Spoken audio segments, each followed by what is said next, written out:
Here is a quick overview of what we will cover. We will cover what a complex system is, why nonlinearity changes the outcome, why three variables change the system, failures of neoclassical micro, how else to model markets, application, old model versus replacement model, summary, why the replacement model works better. We will start with the foundations, build step by step, and end by tying the ideas together. A complex system is a system whose overall behavior comes from the interaction between its parts. So you cannot understand the whole thing by studying one part on its own. Put more directly, the key point is that the behavior belongs to the whole pattern of interaction, not to one isolated part. For example, think about a housing market, where buyers, banks, and builders are all reacting to one another at the same time. What this example shows is that the market outcome is created by the interaction between buyers, lenders, and builders, not by one isolated cause acting on its own. This matters because once several variables feed back on one another, the economy stops behaving like a neat textbook diagram and starts behaving like a real system with surprises, delays, and turning points. Once we know the system has interacting parts, the next question is how those interactions amplify or dampen change, which is exactly what nonlinearity explains. Nonlinearity means the system does not respond in a straight line way, so a small change can sometimes create a much larger result than you expected. Put more directly, in a linear world, doubling the cause would double the effect. In a nonlinear world, the reaction can be much bigger, much smaller, or even move in a different direction. For example, a housing market is a simple example. A small rise in interest rates can cause a much larger drop in borrowing, construction, and prices because each change feeds into the next one. What this example shows is that the result is not proportional to the first change. One interest rate move can ripple through borrowing, construction, and prices much more aggressively than a linear model would suggest. This matters because policy can fail badly if it assumes the system will respond in a smooth, proportional way, when the real system is capable of tipping, snowballing, or reversing direction. Once we understand nonlinear change, the next step is to see why adding a third moving variable makes the whole system much harder to predict. Once three important variables are moving together, each one starts changing the other two, and that is when the system can stop following one simple, predictable path. Put more directly, with one moving part, behavior is simple. With two, you can get limited cycles. With three, the feedback between the variables can produce irregular paths that are far harder to predict. For example, take house prices, bank lending, and new construction. If prices rise, banks lend more, and builders expand.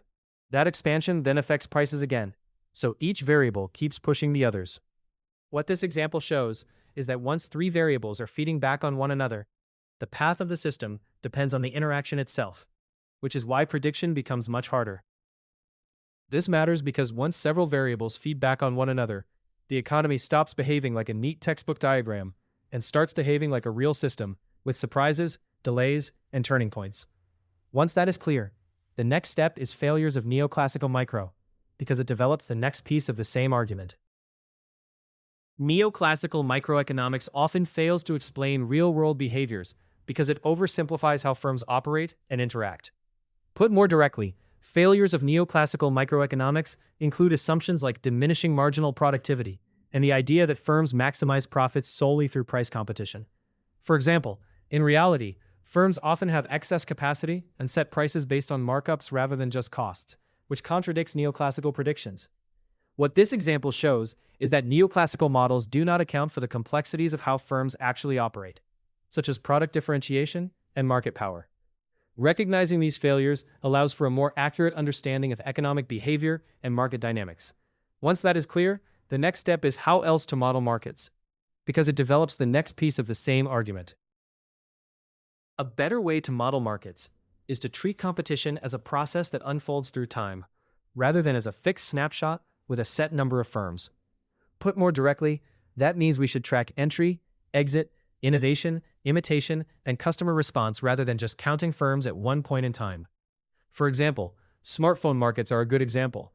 Firms compete by improving features, building ecosystems, cutting prices, and trying to lock in users over time. What this example shows is that competition is not just a matter of counting firms. It is about watching how firms innovate, react, and reshape the market over time. This matters because if you model competition as a frozen equilibrium, you miss the real forces that shape markets. innovation, strategic response, financing, and customer lock-in. Once that is clear, we can pull the whole lecture together and see the full logic in one connected chain. Take a hypothetical telecom market after deregulation. The old view, represented here by failures of neoclassical micro, would mostly expect more entry to weaken the incumbent and push the market toward a cleaner competitive outcome. But failures of neoclassical micro shows why that expectation is too shallow. It leaves out feedback between network scale, financing, customer lock-in, product quality, and strategic response. Now apply how else to model markets to the same case. The market is no longer just a count of firms. It is a process in which firms innovate, react, build advantages, and reshape the field over time. Under that replacement view, the same facts make more sense. An incumbent can stay dominant, smaller entrants can struggle, and prices and quality can move in ways the old model did not predict well. So the application is doing a real test. It is asking which model explains the same market better, and the replacement model wins because it captures the mechanism the old one misses. Return to the same market example and compare the two ways of reading it. Failures of neoclassical micro gives the old starting point, but failures of neoclassical micro shows why that older view stops too early and misses the real mechanism. The replacement approach, built through how else to model markets and application, old model versus replacement model, does better because it explains the same case as a moving system shaped by feedback, strategy, and adaptation. That is why the replacement model is not just different language, it gives a better explanation of the same evidence. By the end of the lecture, the key lesson should be clear. When the old model fails on a real case, the new model matters because it can explain what the old one leaves out.